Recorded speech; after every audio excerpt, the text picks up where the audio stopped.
Hey, it's Robert. I'm with Brian and Cody, and you're watching Sidestep Adventures. Today we're doing something kind of special. We're going to an abandoned church, and it's actually a church that I used to go to when I was a kid. Not attend, it was abandoned when I was a kid. But Brian and I both have some relatives buried out there at this church. It was founded in 1838, and I haven't been to it in forever.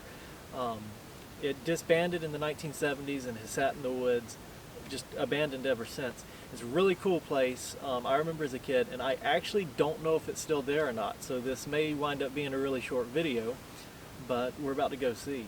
So come on.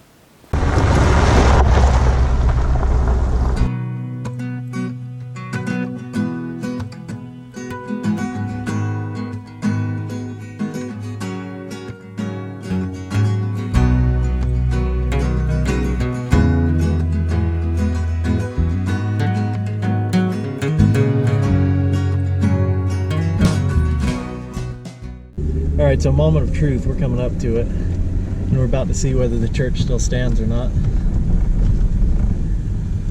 And it's still there. I'm relieved. I'm relieved. I really am, man. I'm not gonna lie to you. I thought about this. I thought I need to go shoot this place the other night, and haven't seen it for years. And I was really worried. I was really worried when I was thinking about it that it's gonna be gone, because it's been at least. It's been more than 10 years since I've been out here. Same here. This is cool though, it's here, and I'm about to show it to you now. I'm really glad.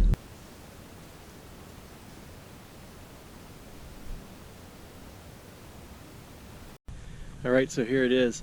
This is really cool. I know I've said that however many times by now. I'm really glad this thing is still here. My family used to come here when I was growing up and look at it. I probably already told you that too, but I'm really excited that it's still here, because these things tend to disappear. Now, as I showed you, you probably saw the clip just a minute ago. This is for the Philippi Cemetery. It was established 1835, and I guess the last person was buried in 1976. The church, as I understand, it was actually built in 1838. So we're about to take a look at it.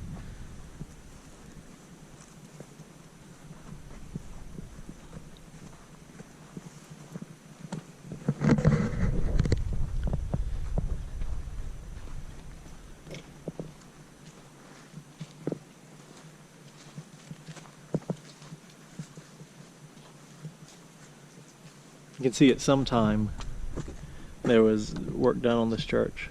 I don't know if it was rebuilt or not, because these are more modern nails. Yeah, that's a good point.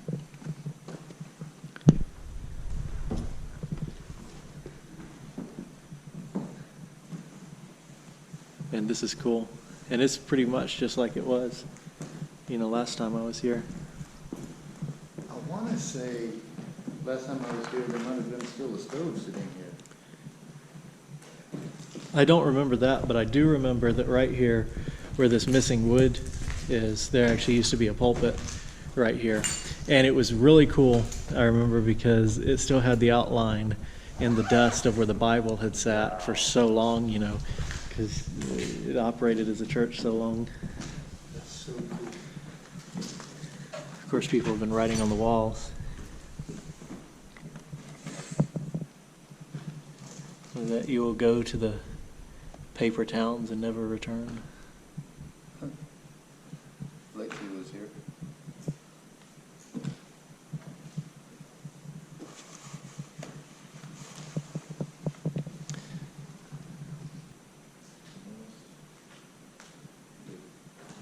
And of course, this church operated for a long time.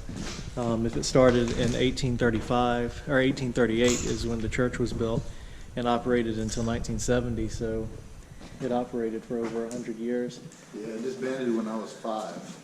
So it operated as a church for 100 years, and then it's coming up on 200 years old, and it's still here. This is history, y'all. This is like awesome. Yeah, it's still, round nailed 1880.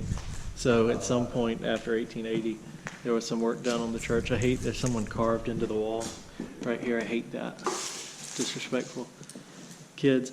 But so I was going to say something. Is you just don't find many buildings down here that are abandoned like this that are pre-Civil War, and that's really cool. I mean, you have to think that where we're standing right now, you know, churches were used not just for places of worship back in those times, but also, you know, town halls, basically. You know, this is where the community would get together and decide stuff and talk about stuff. So you got to think how many conversations happened in this place in, you know, that 140 years.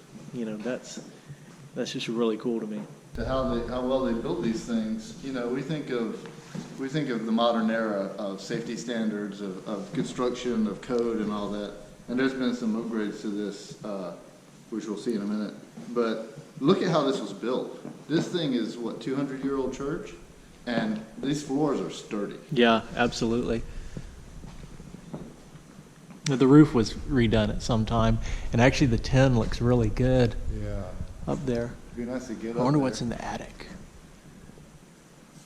Well, Well, you can see where there used to be a chimney. If you can follow my finger, I don't know how well y'all can see up there. Hey, look what I've got. I've got a flashlight. Finally got a flashlight. And you can see that's where the maybe a wood stove or fireplace used to be. You can see the chimney up there. It's too bad I can't get up there. Love to see what's up in the attic. I guess this is how people have been getting up there. Right there, someone's probably used that pipe and shimmied up there. Well, maybe somebody like Cody Dish.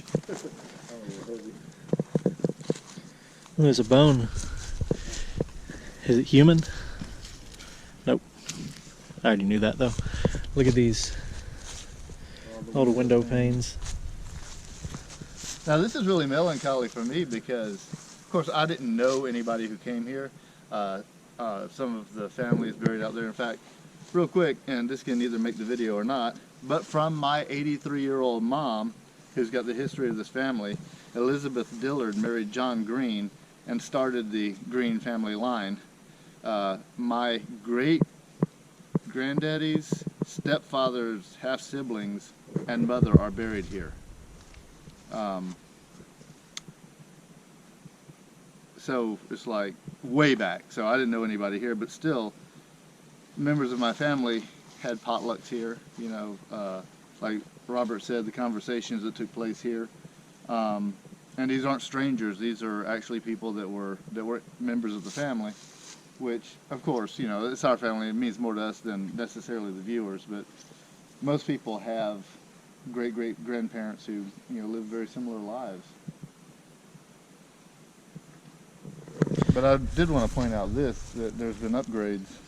Yeah, I was actually just about to say that myself. You can see the original stone foundation right here, and then you can see where someone has come along and added concrete blocks.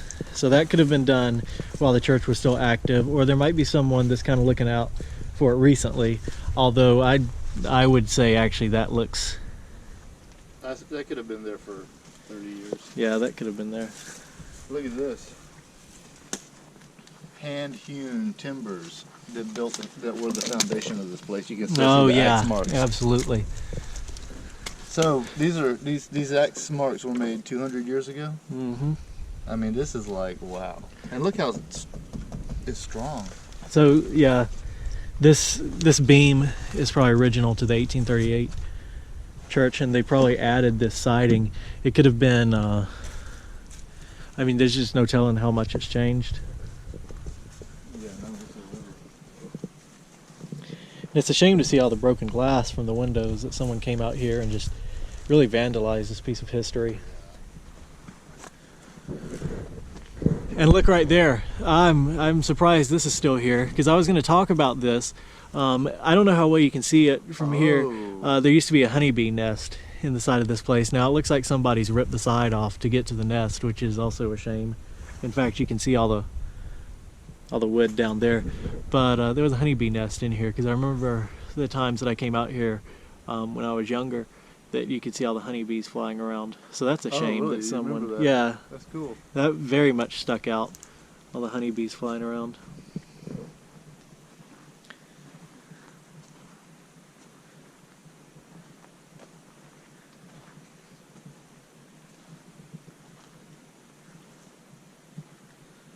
There's definitely been some support added, as we already talked about, to the church. You can see with that, so someone was taking care of it at one time.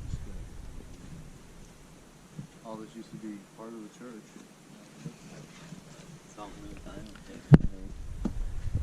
It really is a shame. It may have been shutters.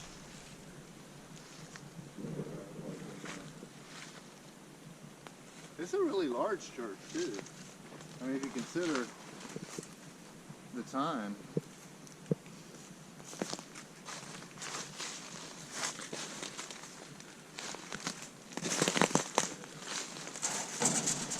Oh.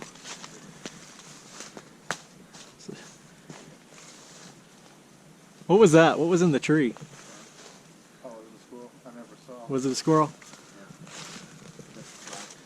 It made me jump. I thought you had bumped something. I thought I bumped something too, then I realized it was at the top of the tree. You little concrete steps.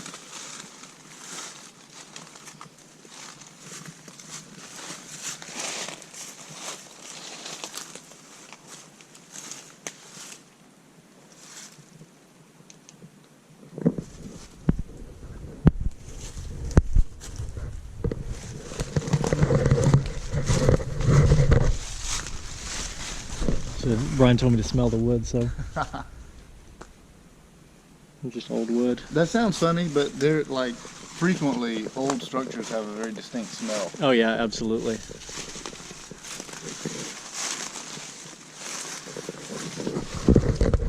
Like you can find an old building that's not so old, has a different smell from something that's really old. Let's look under the church. See kind of the structure. Oh, hold on. Let me pull out my flashlight for you guys. See if we can just kind of look at what some of the structure under here look like. Looks like you can see the old hand-hewn wood right there we were talking about earlier. Yeah, that's crumbled brick. Right here, I'm back under the church, and right here you can see where the church was originally, some major work's been done on it. You can see where the wood was cut and notched. That's the old hand-hewn beam, and that's where the original cross beams were. They've now been replaced by these. So either this church was rebuilt at one time, or it's just had some major repair. So it's kind of interesting. I've seen this in old homes before. It's like a little cap to fill the gap in the wood right there. Almost looks like the bottom of a can.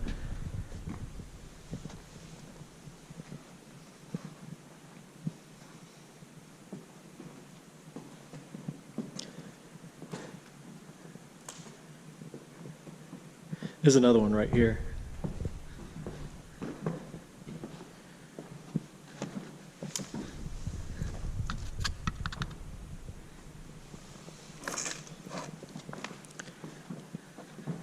And it is a shame because rot is getting to this wood.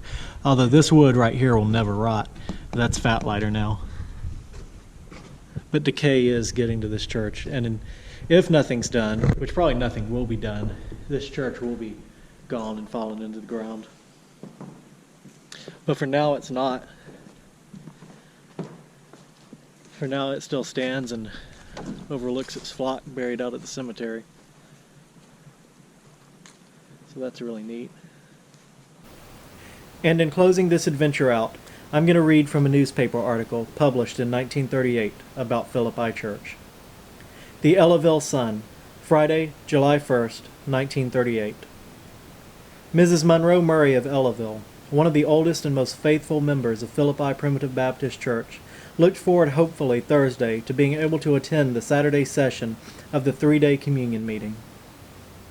Mrs. Murray, widow of Elder Monroe Murray, who served for 29 years and was its pastor when he died in 1929, says she has missed very few meetings since she began attending 70 years ago. She has either carried or sent dinner to Sunday service of July meeting practically every year for the past 65 years. Men and women of great and small belief flock to historic Philippi Primitive Baptist Church near here today, Friday, for the opening of the traditional 3-day July communion meeting of worshipers who hold fast to deep belief and sincere simplicity of their forefathers who established the church 102 years ago. Gasoline and highways and streamlining, destroyers of countless rural churches, schools, and general stores, have neither altered the simple rituals of these staunch people nor lessened their reverence for the deep convictions and lasting faith of their ancestors. Significant and striking is the Philippi Primitive Baptist minister's complete reliance upon the help of God for his sermons. In my 9 years as a pastor, I've preached about 1,800 sermons, declared Elder Hassel McCorkle. I never prepared an outline or made any note. I simply read a passage from the Bible and take a text. To preach the gospel, I rely solely on the help of God and the reading of the Bible. The light-haired 40-year-old pastor said he did not know of a Primitive Baptist preacher who did otherwise. Constitution of the church and practice forbid use of musical instruments, but congregational singing of old-time hymns is an important part of all services. Customs dictate that the brethren sit on the right-hand side of the church and the sisters on the left. But this is not a rule, and sometimes it is not carried out, explained Elder McCorkle. The weather-beaten house of worship has a history almost as old as the church itself. It was erected many years before the war between the states as a 2-story compartment structure, one side being for the use of slaves. After the war, the building was reduced to its present size. We hope you've enjoyed another great episode of Sidestep Adventures. Be sure to like, share, and subscribe our video, and in turn, we'll keep bringing you new adventures. We'll see you next time. Don't try this at home unless you got permission.